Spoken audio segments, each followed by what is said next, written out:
আজকের রেসিপি সহজ পদ্ধতিতে ঘুগনি রান্না। মশলা ছড়িয়ে দিচ্ছি, তাতে একটু কাঁচা লঙ্কা ছড়িয়ে দেবেন, একটু টমেটো কুচি ছড়িয়ে দিচ্ছি, ধনে পাতা কুচি দিচ্ছি, একটু পাতি লেবুর রস দিয়ে দিচ্ছি,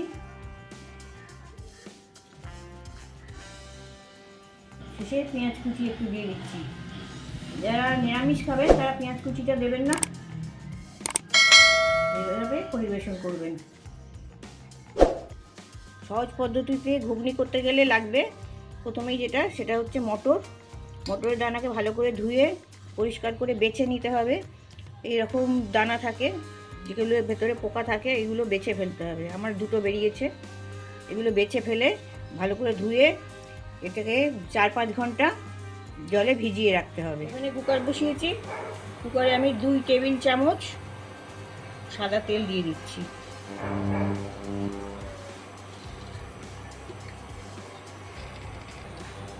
তেলটা গরম হয়ে গেছে, এবার আমি 600 ml মতন জল দিয়ে দিচ্ছি।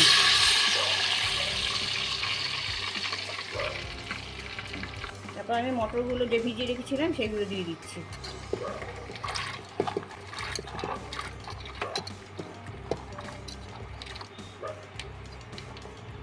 এগুলো আর কিছু এখন দেবো না, আমি এটাকে সেদ্ধ করে নেব।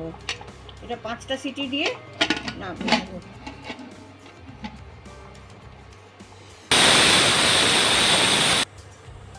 5টা সিটি হয়ে গেছে, এবারে ওভেনটা বন্ধ করে দিচ্ছি।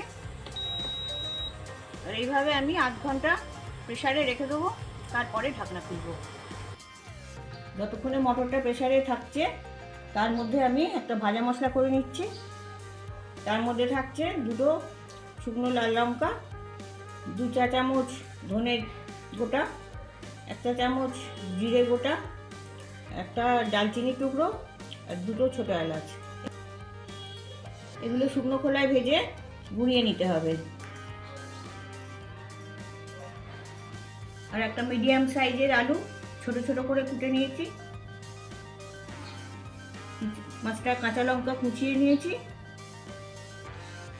আর 4টে লঙ্কা গোটা রাখছি, আর কিছু ধনে পাতা কুচিয়ে নিয়েছি।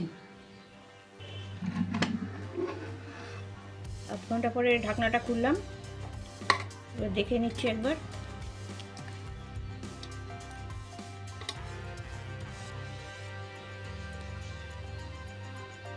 এইটটি 80% সেদ্ধ হয়ে গেছে, বাকিটা পরে হবে। আবার ওভেনটা জ্বালিয়েছি, এবার আমি যে আলুগুলো কুচিয়ে রেখেছিলাম সেই আলুগুলো দিয়ে দিচ্ছি। আর মশলা বলতে 1 চা চামচ হলুদ, পরিমাণ মতো নুন, আর 1 চা চামচ গ্রেট করা আদা, এগুলো আমি দিয়ে দিচ্ছি। আর দিচ্ছি 4টে কাঁচা লঙ্কা কুচোনো আর 4টে গোটা লঙ্কাগুলো দিয়ে দিচ্ছি। যে মশলাটা করে রেখেছিলাম সেই মশলাটা পুরো দিয়ে দিচ্ছি। একটুখানি ভাজা মশলা আমি তুলে রেখেছি, যখন পরিবেশন করা হবে তখন ভাজা মশলাটা দিয়ে পরিবেশন করা হবে। এখন আমি এগুলো সব মিক্স করে দিচ্ছি। সামান্য একটু জল দিয়ে দেবো, 1 কাপ মতন জল দিচ্ছি।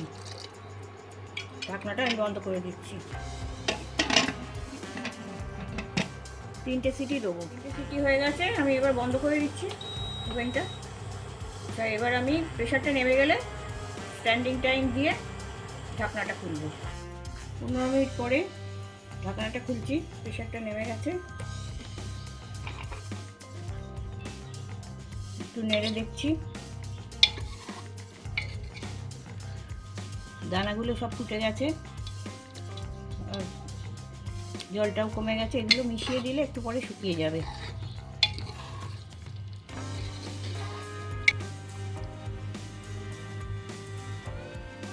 সবগুলোই ভেঙে যাচ্ছে।